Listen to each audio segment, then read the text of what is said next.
Hello everyone, welcome back to another video. So recently I've been doing a lot of coaching in the mid lane academy and I wanted to make a video talking about some of the more common issues that I see from lower elo players.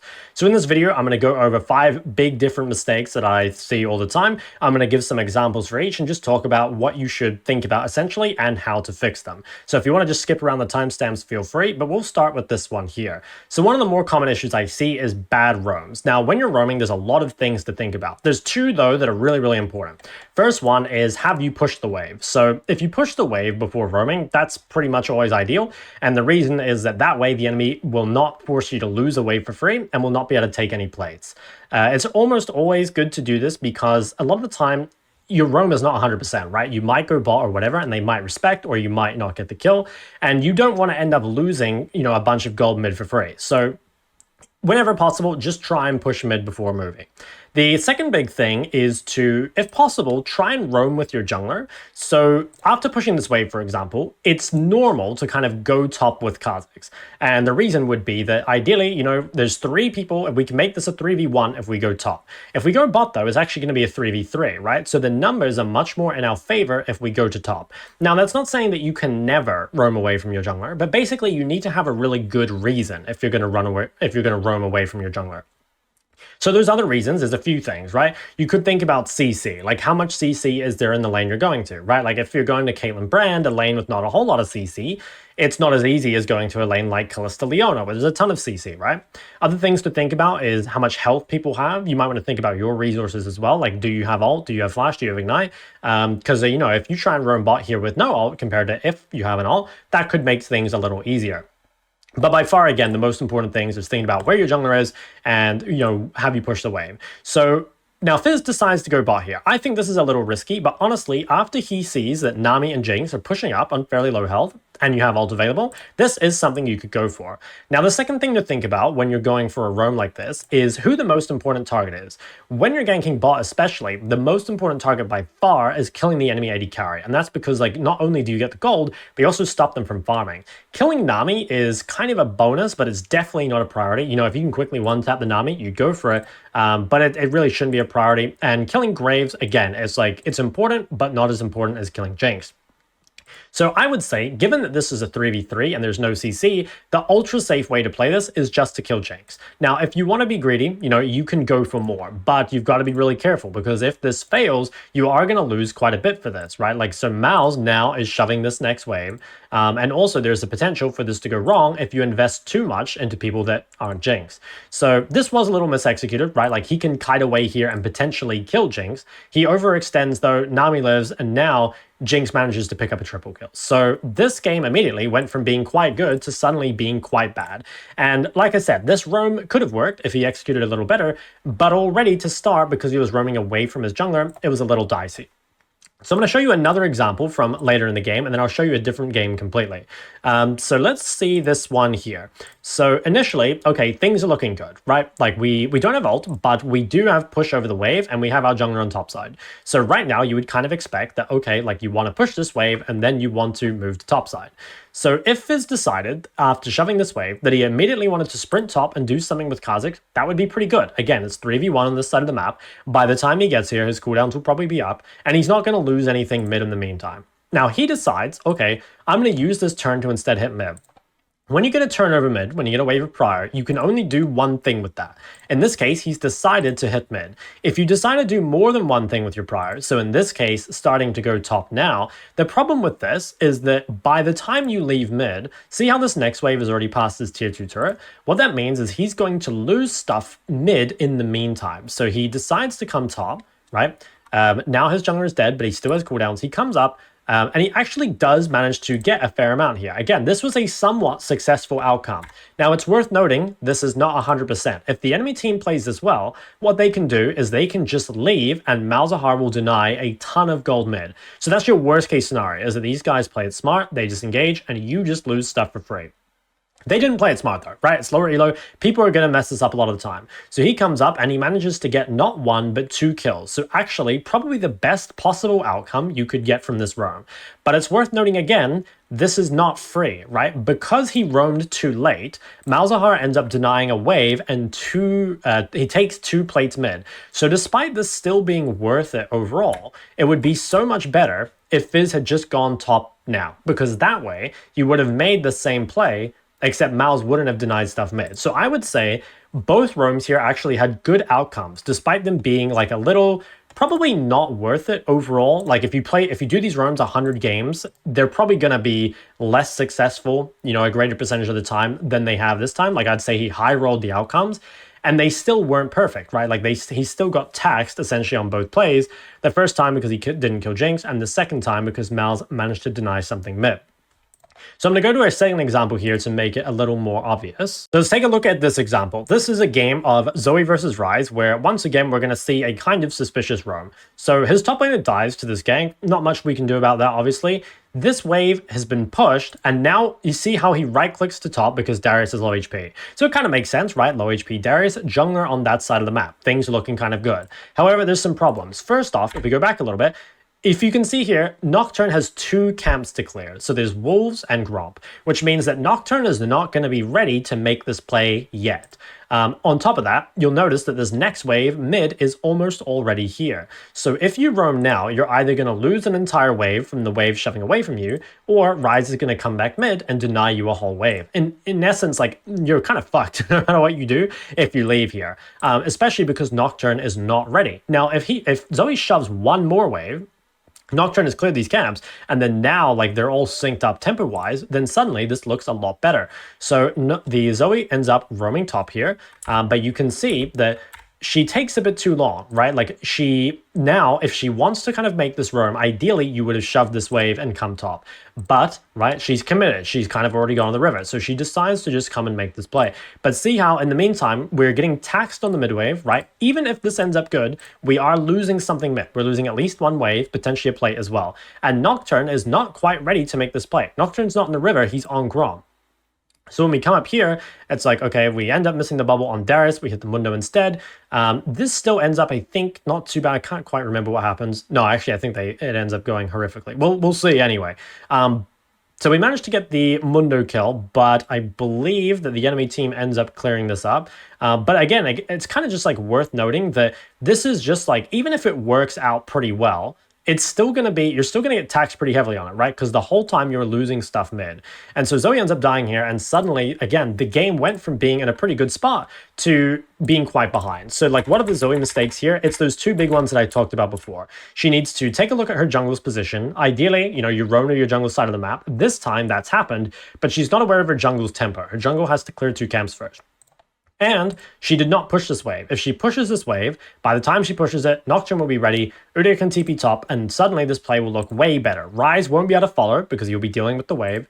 Nocturne will be here, it'll be a 3v2, and it'll look much, much better. The next big mistake I want to talk about is choosing bad fights. So I see it really commonly that people will just go into fights that they really have no chance of winning. And there's 3 big things I would think about when you decide whether or not to take a fight. First one is your current resources. Do you have ulti? Do you have high HP? Do you have mana or whatever? If you're really low, you don't have ulti, whatever, you probably shouldn't be looking for a fight.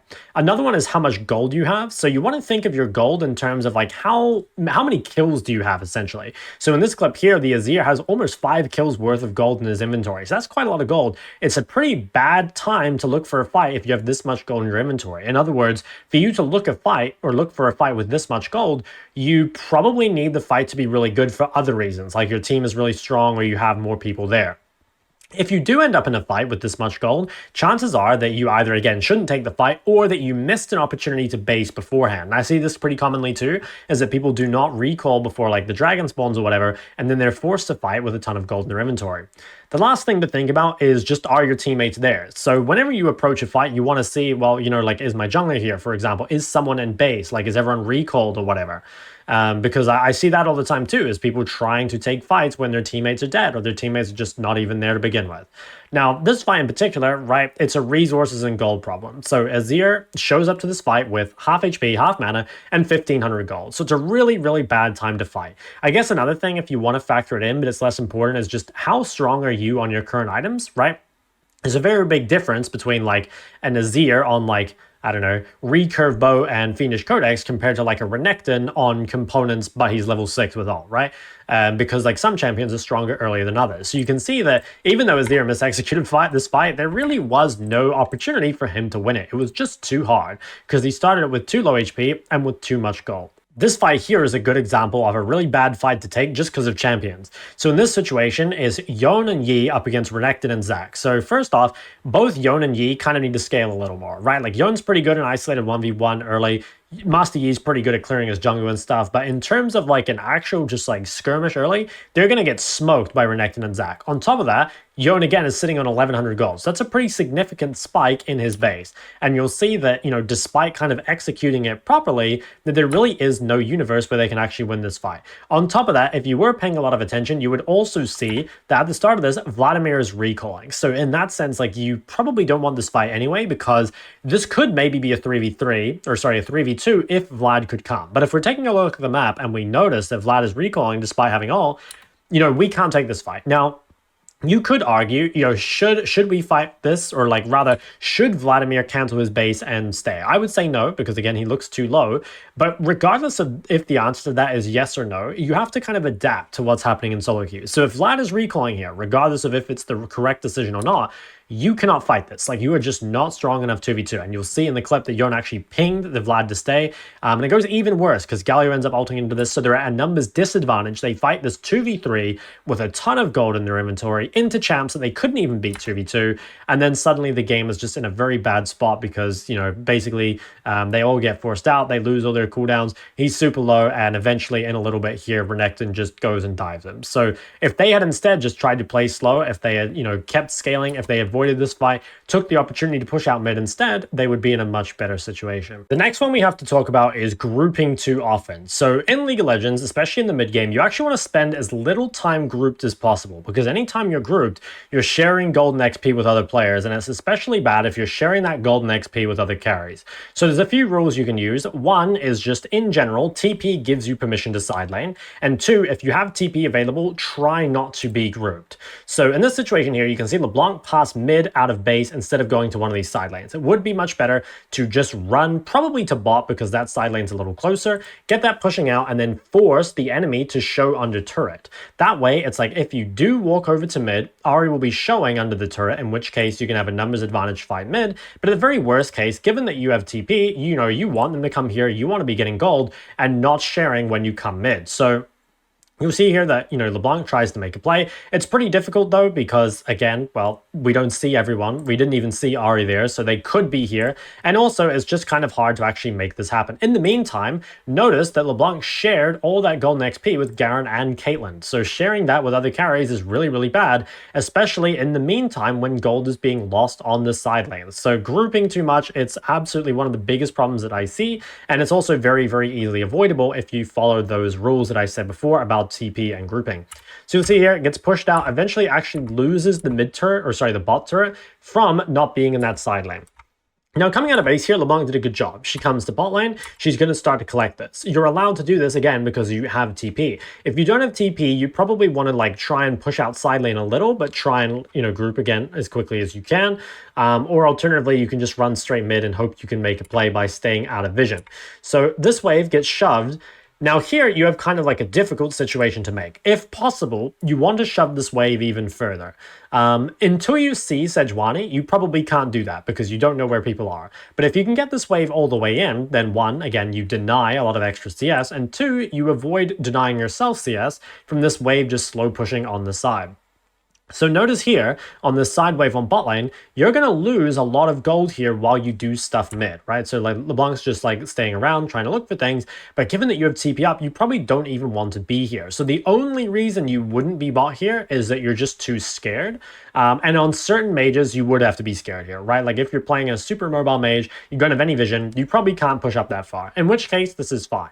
But if you saw people topside, or you had better vision, or you could even set yourself up more vision, you should try and get that wave all the way into the turret so that you don't lose so much gold in the meantime. Now, LeBlanc still achieved kind of what she wanted, right? LeBlanc made Vayne show on the side lane, in which case now we can force a fight mid knowing that Vayne is not here. So that's one of the things you're looking for when you push the side lane, is not just to get the golden XP, but also to make people show on side, because that's just going to naturally make fights that you take slightly better mid. On top of that, like if you do manage to get that wave all the way in, you won't be losing any golden XP in the meantime. So it's kind of like the early game where I was talking about before, like when you go for a roam, you want to shove out the wave first, right? And it's actually kind of the same concept in the mid game. You want to make sure that the side wave gets pushed all the way in before you come mid and make the play, because that way it's going to be a lower chance for the enemy to get there, and you will also be taxed less on the play itself. A lot of you guys also lack very basic warding fundamentals. So the easiest way to think about your wards in the early game is you want to ward at roughly 2 minutes 30. It can be a little bit earlier, a little bit later, on the side that your jungler is pathing to. So for example, if your jungler starts bot side, at around 2:30, you would want to ward top side. You would want to ward ideally a little bit further out, but honestly, anywhere here is fine. The further out, the better. And then you want to hug to this area. The reason you want to hug to this area is because this gives you double safety on one side. It means your jungler and your ward are both here. You might be wondering, why don't you ward on the opposite side since your jungler is keeping you safe here? Two reasons. One, you can still get ganked through this path here when your jungler is not there, and you don't want to end up hugging away from your jungler, because if they do end up in a fight like this, you want to be able to get there first. But in this situation, because you're hugging to your vision, you're going to get there second. So in this example here, what's happened is that this Orianna has gotten to 250 and she's not yet placed a ward. And you can see that Amumu is now on top side. So a lot of you guys confuse yourselves by thinking that jungle tracking is super difficult and you need to be thinking about like where the jungler can be at all times. But honestly, you mostly just need to think about your jungler and think about making sure that you just ward and hug around them. So Orianna, a little bit earlier, should have dropped a ward top side and just be hugging to this top quadrant. Instead, because she doesn't and she's hugging to this bot side, what ends up happening is Briar just comes out of nowhere. And even if you live this is still extremely bad, right? Like getting chunked is really, really bad because you're going to immediately lose all your pressure over mid, especially if you end up losing sums or dying as well. So after this, Orianna's game is suddenly in a super, super bad position. And it's all because she didn't just take the time to, again, drop a ward at around 2 minutes 30 on the side her jungler will be on. You can do this thing again a little bit later. So at around 4 minutes, that's when this ward is going to be expiring. Again, just try and place a ward on the side your jungler is going to be on. So like at 4 minutes, your jungler is probably going to be back down here or whatever. Just place a ward. Now, to be honest, if you're not sure which side to play to, like you don't know where your jungler is, maybe they're like pathing out of base, you don't know what side they're going to, the most important thing is just placing a ward and hugging to it, even if it's not in the literal perfect position. I do have a full video on warding, and there will be links to that in the description below if you want to check that out. But again, just place a ward at around 2 minutes 30 and around 4 minutes. Those are the easiest times to remember. And then as long as you hug to them, as long as you play to that side of the lane, you should be safe from any jungle ganks. And you won't have to worry too much about the jungle tracking. You just have to worry about having correct ward placement. The last big thing I want to go over is cooldowns. And to be honest, cooldowns are pretty advanced and something that affects both high and low elo players. So with cooldowns, there's 3 big things to remember. First one, you want to try and punish your opponent every time they use a cooldown. So when your opponent hits you with an ability or uses it on the wave or whatever, you want to find some way to punish. And that can be by forcing a trade. You can zone them off the wave. You can try position aggressively to deny CS. Potentially even your positioning alone can just deny them, just by positioning further, even if you don't actually punish by attacking them. By taking space in the lane, you force them back. It makes it more difficult for them to CS, and then they have to walk back up when they want to retake the lane. So that's number 1. Find a way to punish your opponent's cooldowns. Number 2, if you use a cooldown, make sure you respect while it's down. So whenever you attack your opponent or use cooldowns on the wave or whatever, you are now vulnerable until that cooldown comes back up. So make sure to play a little safer and avoid trades until it comes up. And then the third one is one that kind of bridges those two together, is you want to be really careful not to waste your cooldowns. So as you get higher elo, you will force cooldowns out of your opponent by positioning more aggressively and stuff. But for now, you don't need to worry about that. But what you do need to make sure is that you're not wasting cooldowns. So every time you use a cooldown, it has to be for a good reason. For example, you can, again, harass your opponent when they come up to CS. What you don't often want to do is use cooldowns on the wave early, because every time you use a cooldown on the wave early is a cooldown you didn't use on your opponent and a cooldown that can now be punished by them trading onto you. So in this example here, you'll see that Mel uses a cooldown onto Orianna. Okay, pretty simple. We want to try and punish that while it's down. We've got a good, I'd say 7 seconds. I'm not 100% sure what the cooldown is, but I'd say roughly 7 seconds in order to punish. That's a pretty significant amount of time. Now, the moment Orianna Qs this wave, right? Q is now on a 6-second cooldown, which means she has given up any opportunity here to actually punish the Mel. And that's a really, really big problem, because if Mel ever gets away with using a cooldown for free and you don't trade it back onto her, she's just kind of gonna eventually pull ahead, right? She will just keep doing this, and you won't be able to trade any damage back, and eventually you'll just bleed out of the lane. So you really, really want to be finding a way to punish them on the cooldown. Notice there as well how Mel was able to get that creep without receiving any punishment. So if your opponent uses a cooldown, generally they should not be allowed to CS without taking some damage. So Mel there being able to CS that creep without receiving any sort of punishment is a really, really big mistake. And I see this all the time from you guys. So the easiest ways are, again, just try and remember to harass your opponent when they go for CS, but try and start to notice when they use cooldowns and see if you can do anything about that. And that, again, can be a whole bunch of things: forcing trades, zoning them off the S, just taking pressure in the lane or whatever, or you can just wait and wait for them to come up for a CS, and then when they go for the last hit, then you can attack them. So I have a whole video on cooldowns, which there will be a link in the description below, but that's basically the short form of it. Finally, as a little bonus, I want to talk about Dark Seal, because Dark Seal is something that I have to mention almost every single time I coach someone. So Dark Seal is one of the most misunderstood items in League of Legends and is completely different from Magi's. So Dark Seal is actually gold efficient on 0 stacks. So what that means is that even if you have 0 stacks on your Dark Seal, it's still a reasonable item. Now, if you manage to get really high stacks on Dark Seal, it's insanely gold efficient. It's giving you a lot of AP for the low price of 350 gold. So basically, as an AP champ, you want to be buying a Dark Seal almost every single game, if not every single game. Especially if you're playing some sort of mage, because as a mage, it's like you're not going to die very often, so you're not going to lose your stacks, and you also have a lot of AoE, so chances are you're going to be able to tag multiple targets in order to get high stacks. You definitely don't have to upgrade to Magi. So Magi's on 0 stacks is really gold inefficient. It's really trash. So if you think you're going to die, you should definitely not upgrade to Magi's. Now, I'd actually say in general, really don't upgrade to Magi's unless you really, really think that you're not going to lose your stacks. That can be because you have mobility, or you have flash, or you've built defensive, or whatever.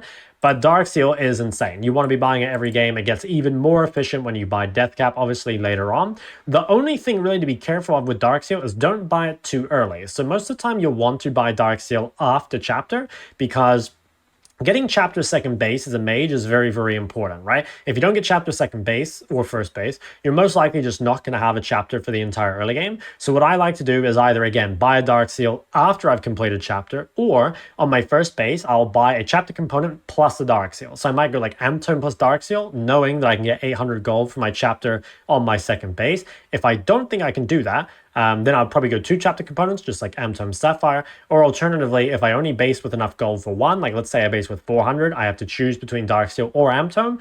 Even though I'd say Dark Seal is a better item than Amtome, I would take the Amtome in that situation just to make sure that I get chapter on my second base. So I think that's going to be it for this video. If you guys have any questions or anything, put them in the comment section below. And I'd also really recommend checking out the description, as there'll be a bunch of links to other videos kind of exploring the concepts that I talked about in this video a little more in depth. I also want to quickly explain the MLA to you guys for those of you that don't know it. Quick flashbang warning, this is a bit bright. So in the MLA, there's a whole bunch of coaching sessions every week that you can come to, as many or as few as you'd like. On top of that, there's a coaching library, which has all the previous coaching sessions for all the champions. There's also a fundamentals section with each of the fundamentals here that you can come and learn from. On top of that, there's a live commentary section, which is kind of like my Unranked to Master and Road to Rank 1 videos for a whole bunch of champions that you can come check out as well. So if that's something you're interested in, make sure to check out the link in the description below. Thank you so much for watching, everyone. Don't forget to like and subscribe. See you in the next one.